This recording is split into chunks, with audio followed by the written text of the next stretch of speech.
My name's Simon Lasky. I'm one of the all-night jazz hosts at WUSF 89.7 FM, and today I'm honoured, delighted to welcome one of the giants of the music, John McLaughlin, guitarist, composer, band leader, pioneer, and I'm absolutely thrilled to be at home with John McLaughlin. Thank you, John, and welcome. Thank you very much, Simon. Nice to be here. Thanks for inviting me. Sorry? Oh, it's an absolute treat. And John, I know that you've got a new album that's coming out, Liberation Time, which I know your fans all over the world are very excited about. And we'll get to that. Well, let's hope so. Let's hope so. and we'll certainly get to that. But if it's okay with you, we'll talk a bit about your remarkable career and your journey and how we got to where we are today. And we were just, before we started, talking about, and I want to kind of just paint this picture for our American listeners, because your career has been and is astonishing. But you're from the UK. You're not from London or even Manchester or Liverpool. You're not from a world metropolis like New York, or you're from a small village near Doncaster in the north of England. So, John, let me start with my first question and I've heard you talk about Coltrane and Miles being your first two major influences. How does a young kid, before YouTube, before the internet, in the late 1950s, get into Miles and Coltrane? How does that happen? Look, in a word, lucky. To have elder brothers, I'm the youngest of five, so right. A couple of elder brothers were, by the time I was about 9 or 10, there were already two of my brothers at university. Right. And I don't know if you were, well, probably before your time, Simon, but there was in the around 1950, 1951, 52, there was really what's called the blues boom, which hit the universities in the UK. Right. And I mean, it was monstrous. It was huge. I mean, this is where you had groups, not just the Beatles being influenced by it, but the Stones especially. Yeah. Because I was, my mother was an amateur violinist, and she tried to teach me violin, but I was very bad at it, and so I asked her, can I study piano, which I did. So I studied piano from the age of 8 until 11. Right. By that time, my eldest brother, when he was coming home from university, he bought himself a guitar because it was in the air, especially in the universities. Right. And so he's trying to sing and play, and after 6 months he got bored, and then so he gave it to number 2 brother, who tried to sing and play and got bored. Number 3 brother wasn't interested. My sister wasn't interested. So I'm next. So he comes to me, he says, "This is yours. See what happens." So yeah, a lot happened. No, I mean, it was instant, Simon. It was instant. The minute he showed me the D chord on the guitar, and I played that, and that was it. I fell in love with this instrument. Right. I slept with that guitar. It was just probably a $20 guitar, or even less at that period. I mean, we're talking like 1953. Right. And I stopped playing the piano, and I just wanted to play the guitar. What was wonderfully fortuitous was that the two of the brothers had this blues boom infection. Yeah. And so they were bringing home these records. And so this was my first influence on the guitar, was people Muddy Waters, right. Big Bill Broonzy, Huddie Ledbetter, Leadbelly, right. Brownie McGee, Sonny Terry, Robert Johnson, Mississippi Fred McDowell, all of these great Mississippi guitar players and harp players. And that just blew my mind, because all I'd been doing was playing Mozart and Beethoven. Right. And I think if you talk to the Stones and the Beatles, and I think they talk about the same thing, don't they? Those blues bands being very important, and the kind of boom in the UK. Absolutely. Absolutely. And I want to just extrapolation 1969, one of the best albums ever to come out of the UK, still incredibly influential now. And John, there's so much to talk about, and I did a social media post to say that I was going to talk to you today, and I've got so many there was a lot of excitement, and so I've kind of got all these guitarist colleagues of mine kind of in the back of my head saying, ask him this, ask him that.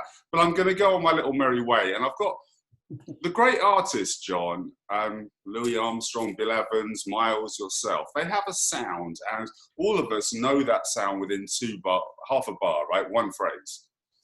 And you're playing in rhythm and blues bands, from what I've read and researched about you. And then in 1969, to my ears, you're fully formed as this artist that John McLaughlin and everything that was going to be your career working with Miles and Tony Williams and Mahavishnu and everything going forward, which we'll talk about, was kind of there, maybe in a different context, but it was there. And there's one final thing, which is it's easy to think about fusion now in jazz and rock as something that's part of life, but it wasn't then. So how did you develop that sound? Did you have this kind of premonition? Did you have an idea of what your sound and your concepts of music would be when you were in your late teens? Or did it develop slowly over time? Well, let's just back off a little bit to the 1960s, which you mentioned, and the fact that that was an amazing decade of music. For me, it was the most formative decade of my life. But in addition to the music, because Miles was doing unbelievable things, Coltrane was doing amazing things, and these two are my heroes. Yeah, I revere them both. Even today, I just thank them. But there was the Beatles came out, and we all started to drop acid at that time. And that was the turning point in a lot of people's lives. Mine also. Right. You know, I mean, the Beatles, they went to India, they were looking, and me, and I started, after I don't know how, half a dozen or 7 or 8 trips, I said, okay, I know what I have to do. I have to change myself. I have to develop myself. And like that, the world will change. If I change, the world will change. So, but at the same time, my musical career to survive, I'm playing funk, R&B, and then the Beatles, which I never really liked, once they started dropping acid and you know, putting out records, I think the first one I heard was Revolver. That was a wonderful new album, and from that point, I was a big fan. But James Brown came along. That was a revelation to me. Yeah. And so all of these influences, and of course, good rock and roll. And me personally, being so much under the effect of Coltrane, particularly in terms of sound, because Coltrane was, sometimes you hear 2 notes. He's almost playing a distorted saxophone. Right. And so by 1965, I was able to get a used big amp that I could crank up. And because I wasn't happy with the classical jazz guitar. You didn't want to sound like Wes Montgomery or Jim Hall. You wanted that overdrive. No. Right. I needed that, you know, and then Jimmy came along and blew everybody's mind. Yeah. And while Jimmy musically, he would never play something like Giant Steps, which is one of the great works of Coltrane. But in terms of sound, they were both going for the same thing. Right. And both successfully, so successfully, because you only have to listen to the Star Spangled Banner, what Jimmy did, with 1 amp and 1 guitar and a wah-wah pedal. Right. It's just radical, revolutionary. And so, and that really confirmed everything for me, that was where I wanted to go. I wanted a bigger sound. I wanted to hear a richer sound, more harmonics. And as luck would have it, I got invited to play with the Tony Williams Lifetime in around October 1968. And this couldn't have been a greater blessing in my life, frankly, because I've been following Miles arduously Yeah. And when Tony joined the band in 1965, and he could have only been, he was about two or 3 years younger than me. Yeah. So he must have been about 20 when he was playing with Miles. I mean, unbelievable. And complete changed the way drummers heard and played rhythm. Yeah. And so I was one of his greatest admirers. And when I got the call from him, because he'd heard a jam I'd done with drummer Jack DeJohnette, who was playing with Bill Evans at that time. And I knew him, meeting him in London. And I got the call from Tony to come over to New York and play with him with the great late Larry Young on Hammond organ, and that was lifetime. Yeah. It just so happened that Miles himself was changing music. Toward the end of the 60s, there was not just a revolution going on, and there was the Vietnam War, there was a very big black and white thing going on in America. The Freedom Now, you know, it just started to explode. But it would manifest itself in a nice way in music insofar as the more and more bands were mixed. In fact, I remember Miles telling me one day, he said, the best bands are mixed. Anyway, really? You know, really? Wow. Yeah. And, but there were different movements, musical movements happening toward the end of the 60s. One was towards free jazz, which I'd experienced, and I don't care for it. I need structure. Yeah. I need rhythm. I need harmony. And I've been playing rhythm and blues and funk too long to change. Yeah. You know what I mean? Right. So, and I get here, and Miles, when I went into Tony, Miles himself was at a turning point. He just had a decade of playing the most sublime, quintessential jazz. I mean, classic. They're like forever, that music. Yeah. So he sees me. I'm going to join Tony, whom he hates to lose, by the way, because he loved Tony. And right out of the blue, he pulls me. The day I arrived, he came up to me and just was like, John, you know. And the next day, he invited me to the session. The recording session was the last thing I expected. I came to New York to play with Tony Williams and Larry in Lifetime. This is the Inner Silent Way session. The Inner Silent Way session. Exactly. Yeah. So that I found myself 2 days after arriving in New York in the studio with Miles and Tony on drums. Yeah, I know. It was so, I mean, how lucky can you get? And so right away, here's my guru in front of me, you know, the great Miles Davis. And I'm in this studio with him, and somehow I passed this baptism of fire because I sweated. My clothes were soaked. John, it's really just to kind of pick apart some of what you said. I mean, it's just so, you're a hero to me and to so many people, John, and your music has reached millions all over the world. And when you're talking about the late 60s and you're talking about sort of Coltrane and Hendrix in the same sentence, I was saying, how did your sound develop? And I can totally see how you saw them as striving for the same thing, but with different instruments, and one in a jazz club and one in a rock stadium. But you saw them as the sort of striving for the same thing, and how that. So for you, making the music absolutely you ended up making was totally logical, because these are your pillars, these are your heroes. Yes, but you can see how by the time I arrived in New York, and Tony, he wanted to leave Miles because he wanted to open up. He was already influenced. He loved the Beatles. He loved Jimmy. Yeah. He loved Mitch Mitchell, the drummer, who I used to know from Georgie Fame and the Blue Flames. Oh wow, yeah, okay, right.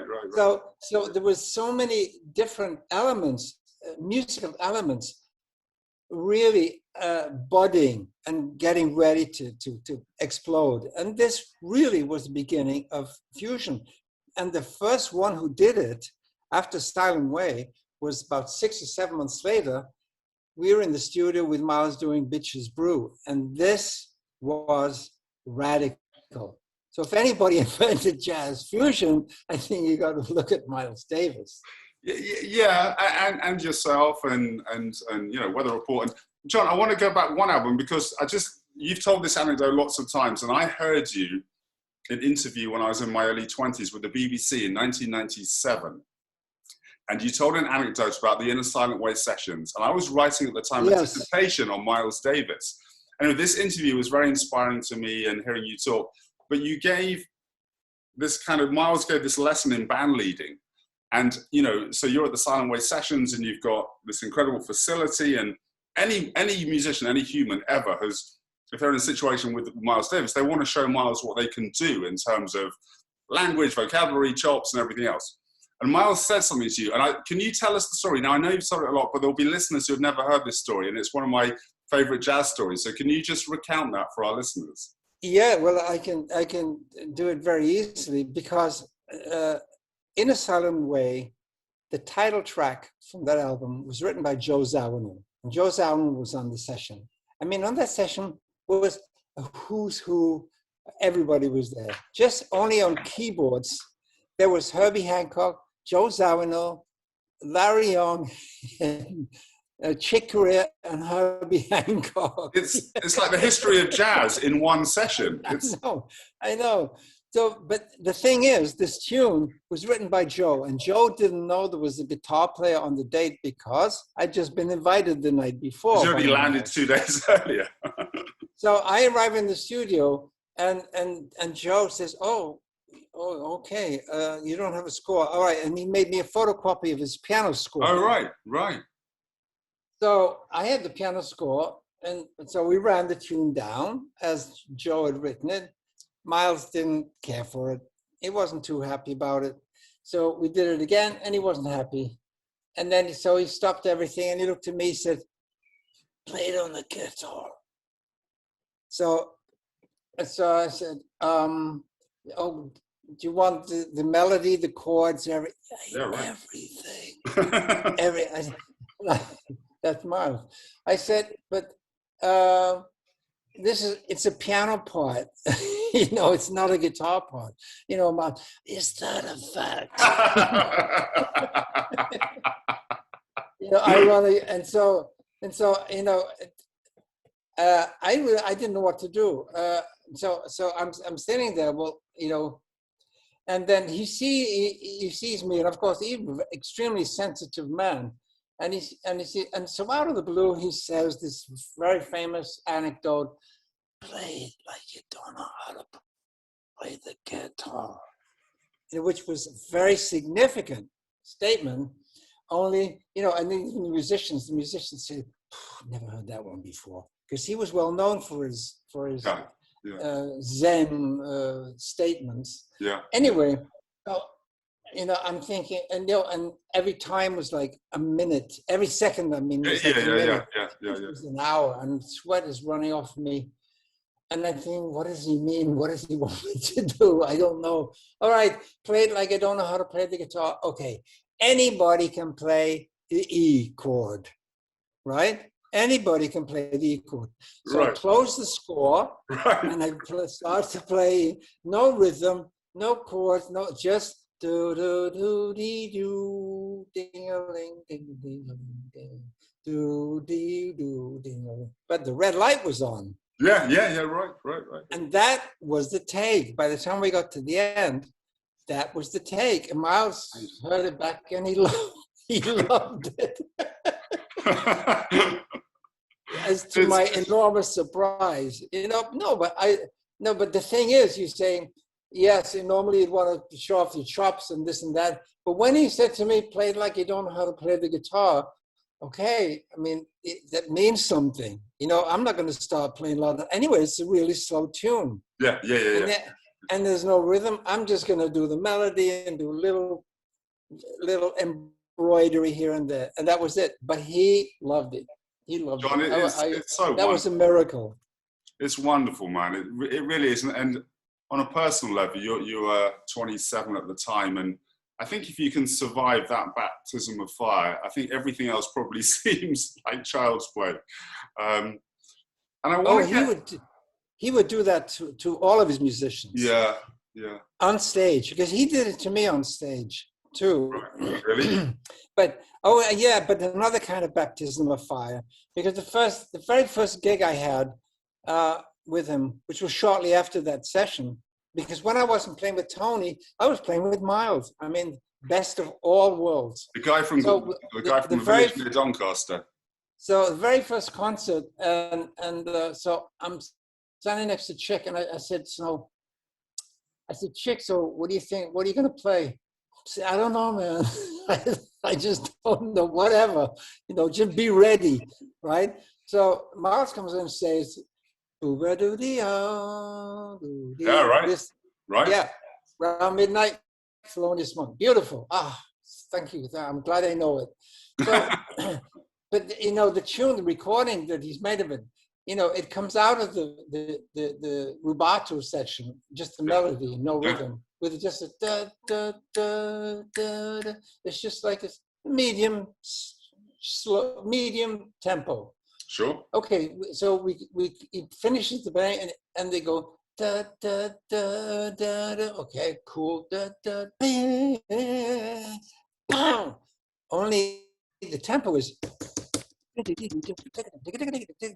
This tempo was 180,000 miles an hour. So, and he turns around to me and he says, "Play." So I have to play around midnight at this tempo. Oh my God. I mean, I start. Wait, it's not over. It's not over, Simon. Right. So what he does, I start to play, and he goes in front of me, and he crouches in front of me. Yeah, and there's an audience there, and he's crouching in front of me, looking up at me, like in my face. And I have to do the solo around midnight, which is a difficult tune at 1,000 miles an hour. And but I know, and this is it, because I've talked to other musicians who he's pulled off stunts like this. Yeah. And I didn't ask him, but I knew it was another baptism of fire. But I know one of my friends asked him, and he said, "If you get through that, you get through anything." Yeah. He's right. He's absolutely right. But again, historically, Miles, and just to kind of, I'm just doing this is, John, this is like gold dust, but just to summarize for myself and our listeners, Miles famously never looked back. He wasn't keen on looking back. If you put out kind of blue, that was that, and then he moves on to the next thing. So when you said it was the late 60s, it's Chick, it's Sawinul, it's Tony, it's Wayne.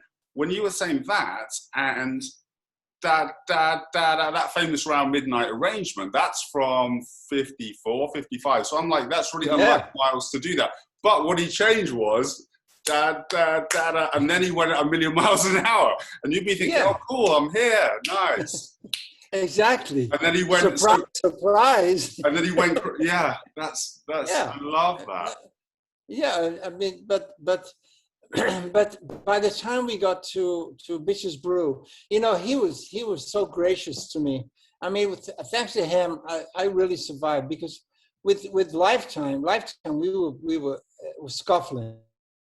Right. I was like $20 a night. And Miles would invite me over to his house, really, I think, to pick my brain. And I always had the guitar. And he, he was really interested in my R&B days. Right.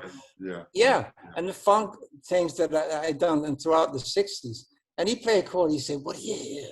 You hear a riff? What's the riff?"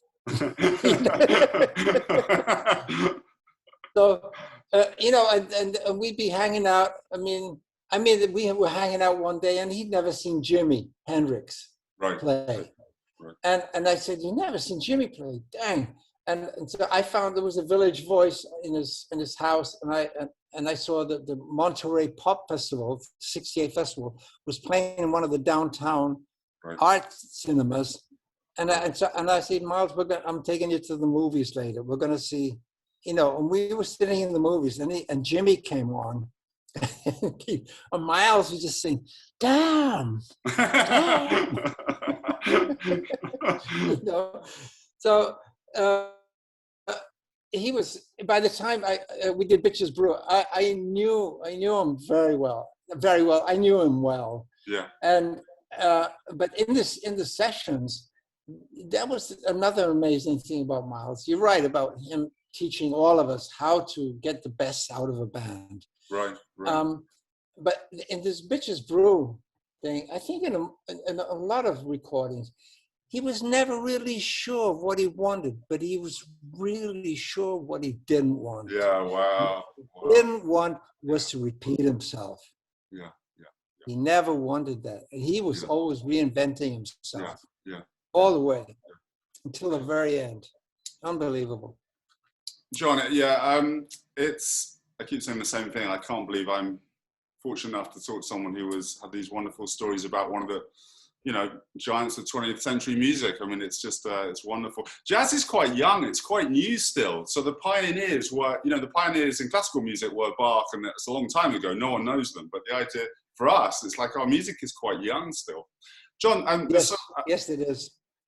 Spirituality and has been very important to you from the late 60s onwards. And I've had a lovely couple of days revisiting your music and researching this conversation with you. And I mean, talk about, they run concurrently, spirituality, Eastern philosophies, your interest in Buddhism and Indian culture and Indian music and your music. But I don't think your music, Mahavishnu Shakti, is not you without one. You can't have one without the other. So can you talk about your interest in that and how it influences your music? I know that's quite a big conversation. Well, that also began in the 60s after my acid trips, and when I said before, okay, I understand what I have to do, and what I felt I had to do was develop and find a way to discover who I really am, what I really am, and what is this unbelievable, mysterious, infinite universe. But John, were your friends doing that? Were your bandmates doing that? Where did that come from? Was that like just your inner strength of character? I don't know. Okay. I guess so. But I wasn't alone. I mean, look at the Beatles they even went to India. Even the Stones went to India. And it became kind of a la mode also at that time. Okay. But I should remind you, though, that, for example, when Love Supreme from Coltrane came out, and I'd been following Coltrane since 58. So that's already 7 years. And I bought it right away, and I put it on, and I couldn't get it. I didn't know what he was doing musically. Okay. Wow. I couldn't get it. It was over my head. Interesting. I thought you were going to say the opposite. That's really interesting. Right. No, I couldn't get it. But there was this wonderful poem on the back. And the poem was so profound and tender and loving and beautiful. And I knew the music was the same. I knew it. Because in a way, we cannot be one thing in life and another thing in music, or one way in life and another way in music. Wow, man. If we're like this in life, we're like this in music. We're like this in everything, because that's the way we are. Okay. So I knew, and it was my stupidity not being able to get it. So I listened to the album every day for over a year. And finally, I heard it. Finally, penny dropped. And it's like, of course, you idiot. Of course, you knew it all along, but you just didn't see it.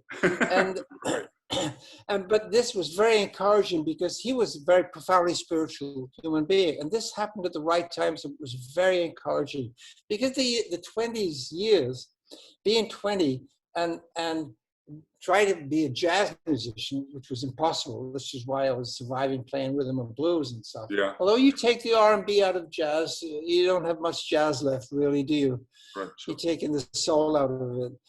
Right. But all this coupled with this desire for self-discovery, it was the desire for self-discovery, and these people helped. Miles helped enormously. But it wasn't a matter about playing, because he was as deep as Coltrane in his way. So and just totally inspired me. Coltrane, because of his writing, that encouraged me to pursue. And so I started practicing yoga, and I changed my diet, and I stopped dropping acid, and just started meditating. And then by the time I got to New York, I was doing 3 hours of yoga a day. That's how deep into it I was. An hour and 30 in the morning and an hour and 30 in the evening. That's a lot of yoga. Yeah. And going to see these different, and in New York at that time, it was wonderful, because there were always these yogis or yoginis visiting. Or I became very, very attached to the Sufism, which is the mystic side of Islam. It's beautiful. And that was one of the wonderful things with Lifetime, because Larry Young had become Muslim. His name was Khalid Yassin. Oh, right. And we were on tour with Tony, because we had so little money. We were sharing a room everywhere. And so every night we were having these long conversations about God and the nature of God, the nature of the universe, and music's role in life, and do we know who we really are? Do we know what our true depths are? Because we're so mysterious beings. Human being is very mysterious. Life, consciousness, inspiration, all of these things, and music on top of it. I mean, this is awesome. Anyway, we had these wonderful talks, and this was very inspiring. But I got to a point after 2 years that I was unsatisfied, and I said I have to really start meditating properly. And so I found my meditation Guru Chinmoy, and I stayed with him for 5 years, in which he marked me forever and put me on the road to self-discovery. Yeah. And it hasn't stopped, and it never will stop. I don't think it even stops the death. I think it continues. You know what I mean? Right. Because we can never reach the end. How can you reach the end of music? It's like saying you can reach the end in life. It's not possible. I think infinite. That's one of the lucky things about our art form, is that, I'm a musician, and hopefully when I'm 85, I'll be better than I am now. Maybe when I'm 100, I'll be, and you can never know it all. There is no end point. There is no, oh, now I know jazz. Oh, cool. Yeah, no, I didn't know it last week, but now I know jazz. It doesn't, that's not, so there's a spiritual connection to spirituality, is my understanding. Yeah. So it's not about kind of finding, it's about the journey and the path and the discovery rather than the end point. Is that fair? The end, and yeah, I mean, but the end, I'm not interested in the end. I'm interested in this moment. That's the only moment I really have. It's the only moment you have. I know, I'm talking to John McLaughlin. It's the great, no, and I'm talking to Simon Lasky. I mean, it's the most marvelous moment, because this is the eternal present moment. It's magical. Yeah. That's what Einstein says. He says, there's only two ways to look at life, or nothing's magical, or everything's a miracle. Yeah, right. And I'm a great subscriber. I'm a great subscriber to that. He was an amazing guy. So I don't even know what's going to happen. I mean, even at my tender age, with 80 looming over the horizon,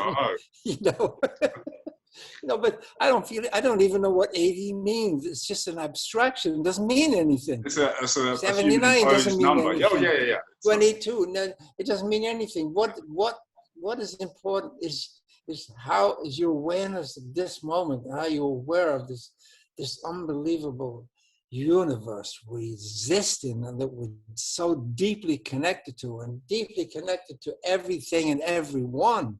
This is the great thing. So who cares what's at the end? I don't. Yeah. I'm going from moment to moment. Yeah. That's it. Yeah. And then music, improvised music, we have the opportunity to, in a way, it's it's a key to freedom. And in a way, this the new album, out of absolute frustration from all my concerts and tours being canceled.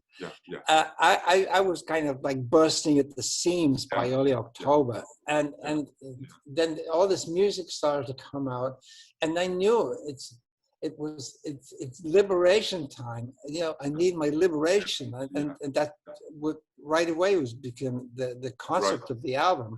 And also at the same time, this music was demanded acoustic bass, and I've been working with Fender bass, electric bass, 100 years. You know, but so why acoustic bass? Why you just the sound in your mind? Because the music demanded it.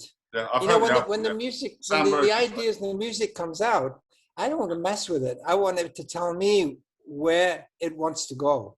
You know what I'm saying? Yeah, I do. So okay, you want acoustic bass? Let's have a acoustic bass, you know, but I want the electric guitar. I want to be able to scream a little, you know, and get out all of this unbelievable frustration that had built up because I'd lost all my gigs, all the tours. And John, I can see that affecting you more than some other artists because you have toured your whole life. I mean, you love playing. You're probably, I mean, I saw you, I was in the audience that day, Ronnie Scott's in 2018, so I was there.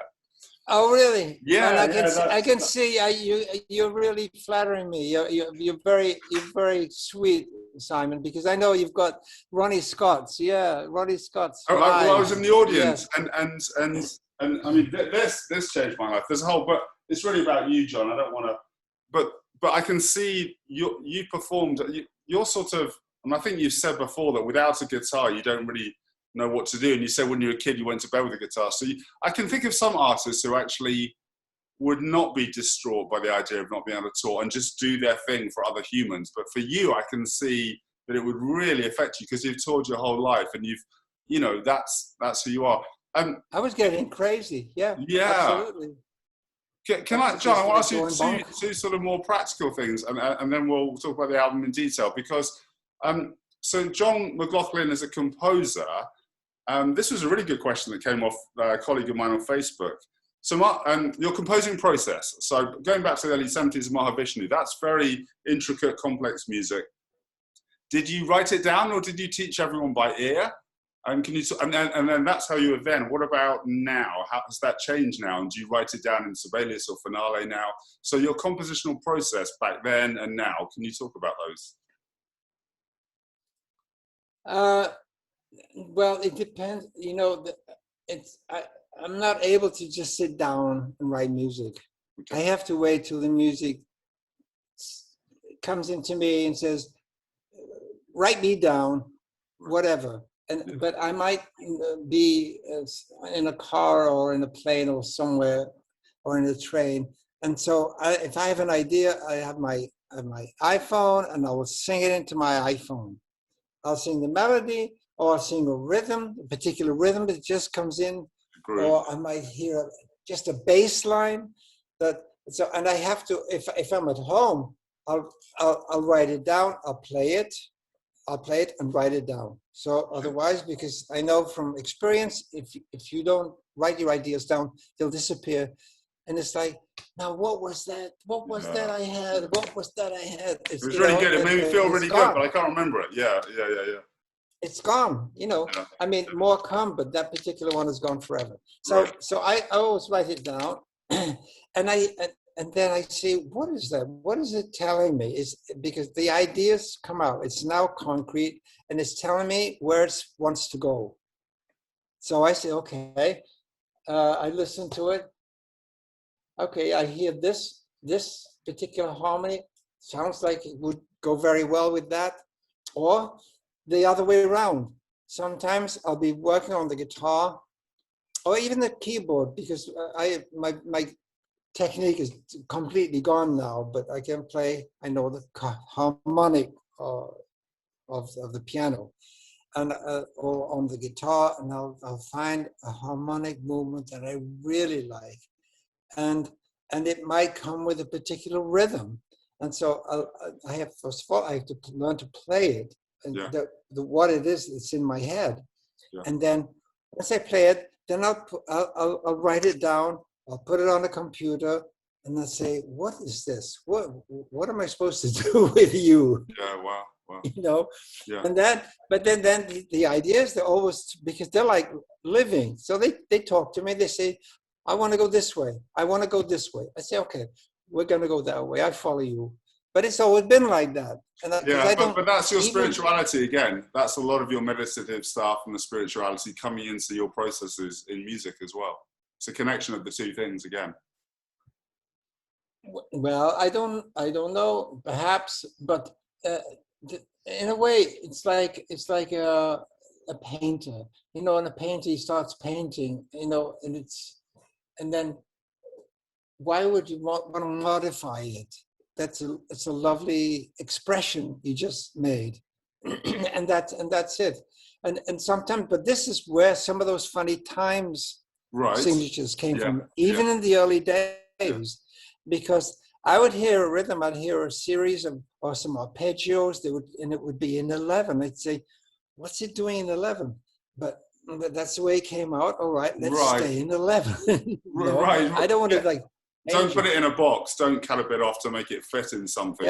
Yeah. So it sounds like you trust your initial ideas a lot. You're not fighting. If it comes that way, you're kind of totally.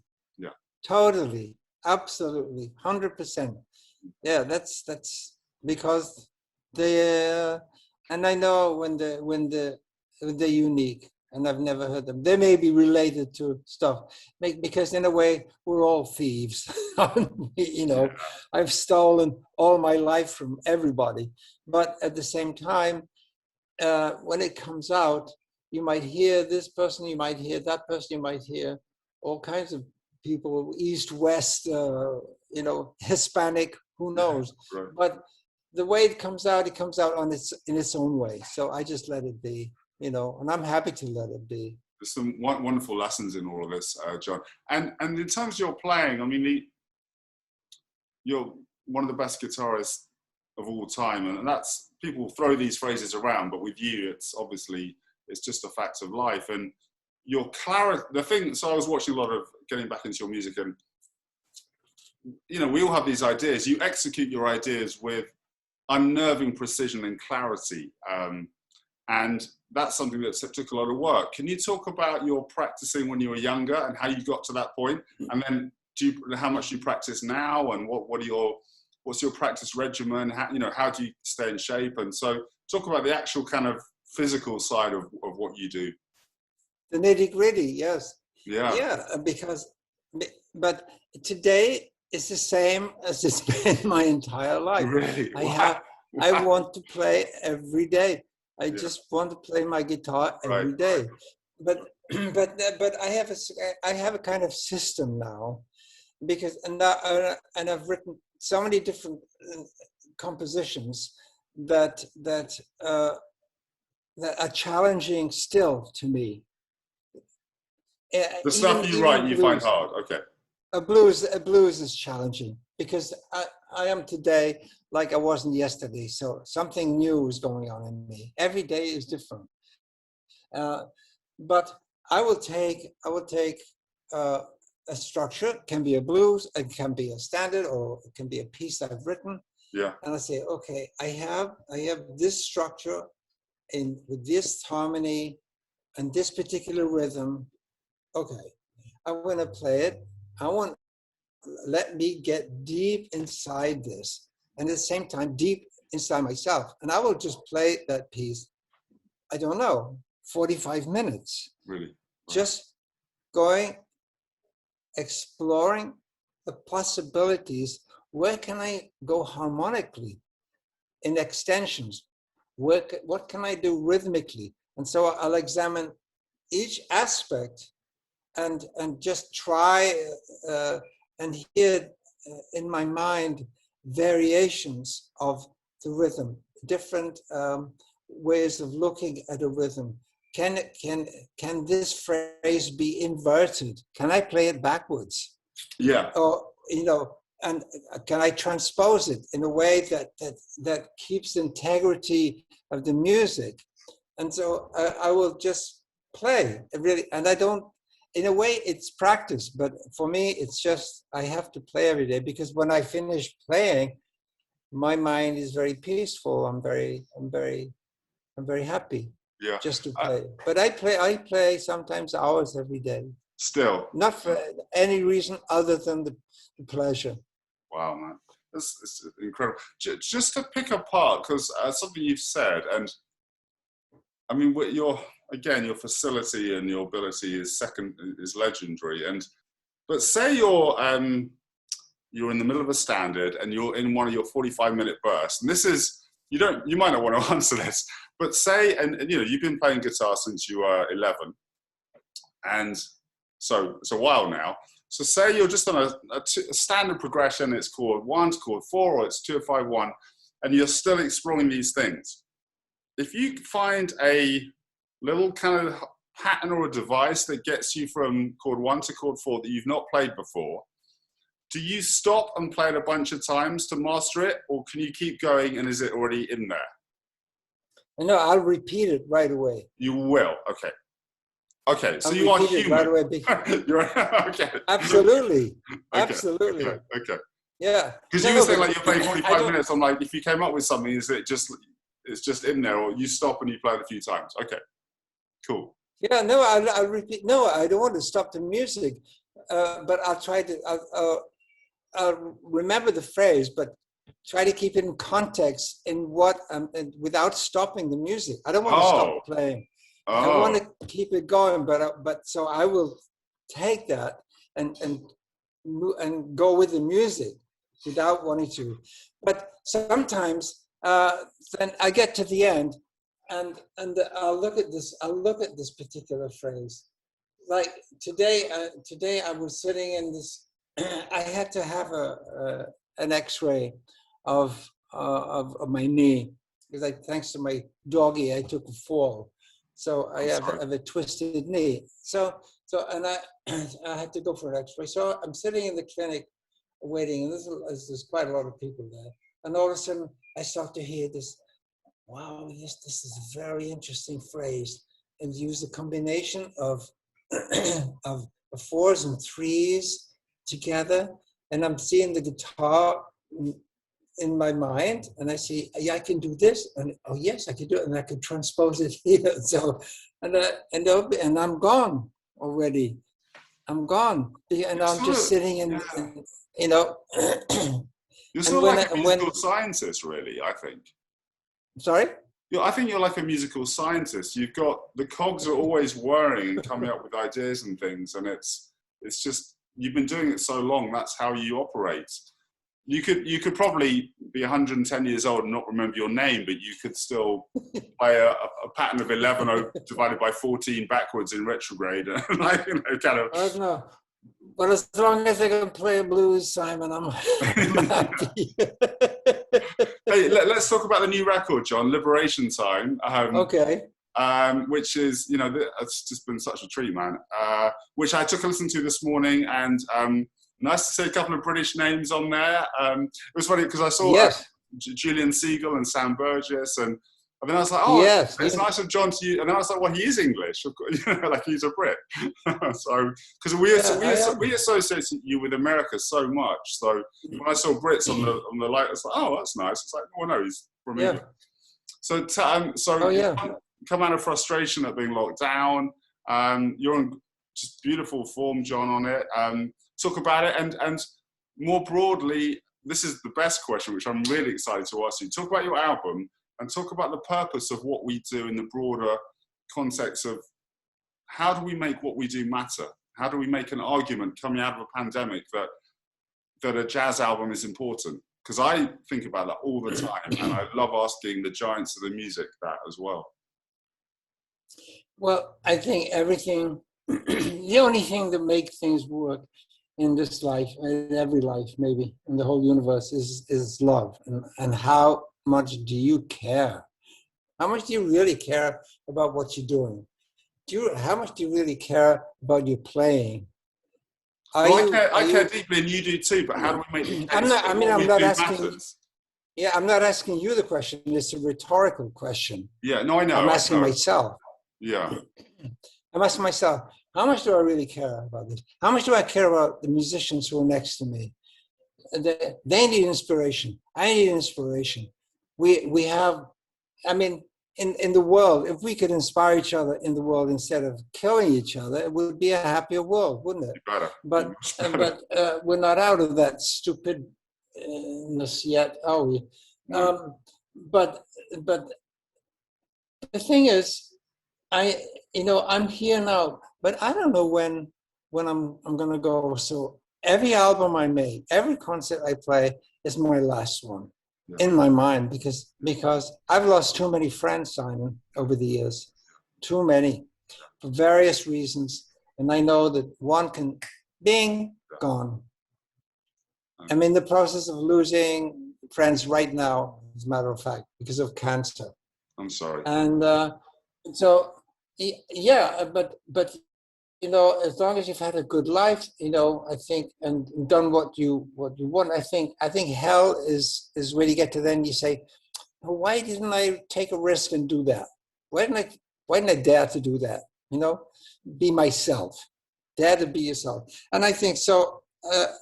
I don't think we can ever fall down if we dare to be who we really are, which is why one of the instructions I gave to all the musicians on the album, when I send the demos, and the sessions and the scores, the instructions were, you can hear what I'm doing on the keyboards. So you hear the harmonies, but don't play them like me. I don't want to hear you play like me. I want to hear you play like you. I want to feel you. I want to feel you on this album.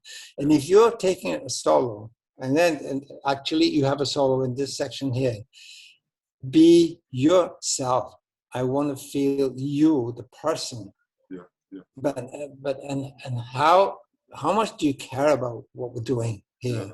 And so I gave them all that, and I said, I only want you to be who you really are, because this is the answer to life's problems. If generally speaking, unless you're starving or you're in the Rohingya camp, with these unfortunate people. But as musicians, we have the opportunity to be who we are, and this is one of the reasons why. We talk about spirituality. I'm not happy with that word. I'd rather. Sorry, I wish you told me earlier. Oh no! Don't worry. It's more like the path to self-knowledge or self-knowledge or enlightenment, because we have to know, if you're improvising music, you need to know who you are, and you need to know, what are you going to say in this solo. You have to. What are you going to tell me? How much you care? Do you really care about what you're doing? Do you really show me what's going on inside of you? You musically show me the eloquence and the elegance and the passion of what you really feel inside. And so, and all of them, you hear it from them. I mean, they're laying it out, aren't they? It's wonderful. Yeah. But I've always had this attitude, and this, I will never let you down. It will never let you down if you just be who you really are, and don't try to be. It's a risk, of course, but what's life without risk? Yeah. I mean, of course, just as a little additive to that, I know I've been mercilessly criticized from Mahavishnu on, Shakti on, the trio with Paco, and the purists have had a field day, the jazz purists, the flamenco purists, the Indian classical purists, and they think they know everything, and they don't know anything. But you made millions of people happy. You have to just keep going. You've made millions of people happy. You've literally made millions of people happy. And I've been in rooms where you played in Ronnie Scott's and the standing ovation for 20 minutes, and these people had joy in their eyes. And talk about Chick. We're gonna wrap up. Talk about Chick Corea. Just a couple. I know you loved him, and I know that you worked with him. You had a special relationship with him, and I miss it. I think about him every day, and I can't believe he's gone. So I just wanted to maybe get a couple of reflections. About with whom? About Chick Corea. About Chick. Oh yeah. Oh my. Oh dear. I mean, Chick. what a real brother, a true brother. We have such a long history too, not just musical, but we had a history because in the late '60s, you know about I told you about my predilections towards self-enlightenment and different ways to achieve that, and and then she got involved in Scientology, and we used to have these white nights, have these philosophical arguments because we lived one block from each other.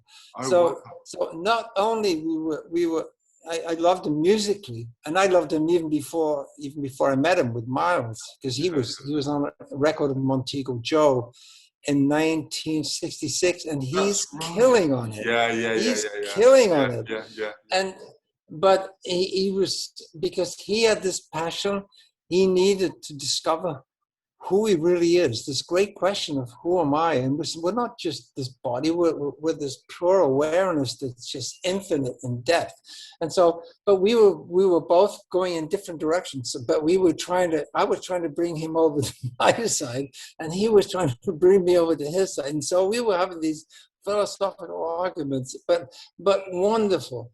And so we actually got to know each other really deep down. And finally, after weeks and weeks of this discussion, we finally agreed to disagree. That's all. And from that point, we never ever spoke again. All we did was play music. Well, yeah, but you were both searching for the same things. You were searching for the same things, but you found two different answers. Exactly. Right. Yeah. He was so special. He was so special. What a musician. Oh my. What a musician. What a soul. What a heart. What a mind. And so insatiably curious too. Well, that's why I think of the two of you as really, and even the way you play. So, as I'm a piano player, the way he plays, there's a crystalline clarity to his lines that is very, very precise. He's beautiful.